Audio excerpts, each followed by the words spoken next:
Okay, this is a quick video on how to do like clothes. How do you make something look like it has a shirt on, pants, something like that. So I'll start just simple with pants. This is the bottom of my feet. I added these little pieces on the front to look like shoes. So these are the toes of the shoes. And what I want to do is I want to actually make this look like the dude's wearing pants or something. So you could just try to carve a line in, and that's fine, that works. The other thing is to do what I call make a false edge. So I'm going to roll the clay into a small little coil. I'm going to flatten out that coil. And then you don't really have to slip and score this because you'll see why. You're going to blend a lot of it in. But if I lay the false coil here where I want the edge of the pants to be, so this is where the pants come to the shoe, I can put it on there, and then what I want to do is blend the top part in and don't touch the edge. So it's kind of, I think I showed you how to do eyelids like this too. So you take it, you pull it with your finger, a tool, whatever you need, and then the idea is that if you can make this all look like you didn't add anything on, now I've got, I'd work this a little bit more, right? But now I've got what I call a false edge. It looks like you put pants on them. It's more three-dimensional. See how there's depth here? And it looks a little bit better than just drawing a line into the clay. And then you can figure out how to make that look like it transitions to something else. So that's an example there on pants. I'll also show you, like this is the top of my bust, the one that's gonna have a head on it, a human head. So if I roll a piece of clay out, and I might roll it just on the table because this one's longer. Remember, you're pulling out when you roll coils. And then I'm going to flatten it. If you do this on your canvas, it won't stick to your table.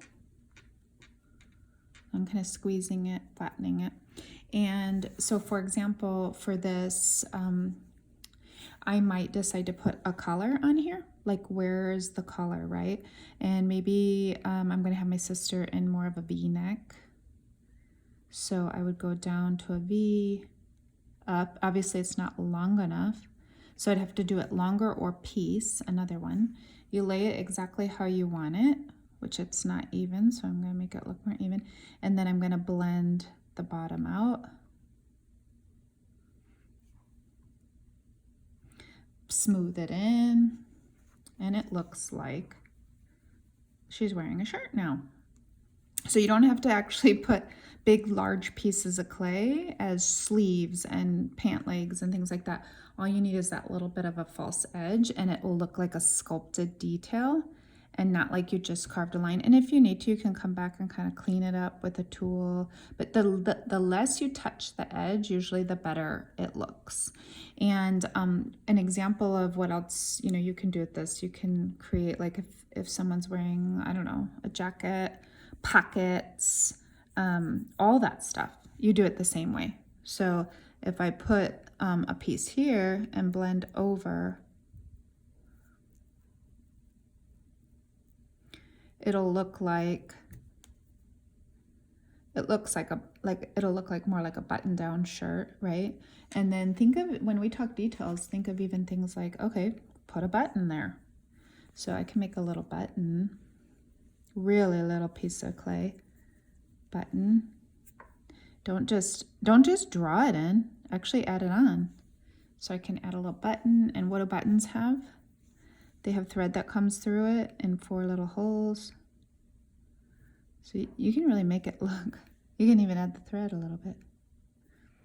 So it looks like there's a button on that shirt or jacket or whatever. So that's an example to get you kind of going, oops, with false edges, creating clothes and details.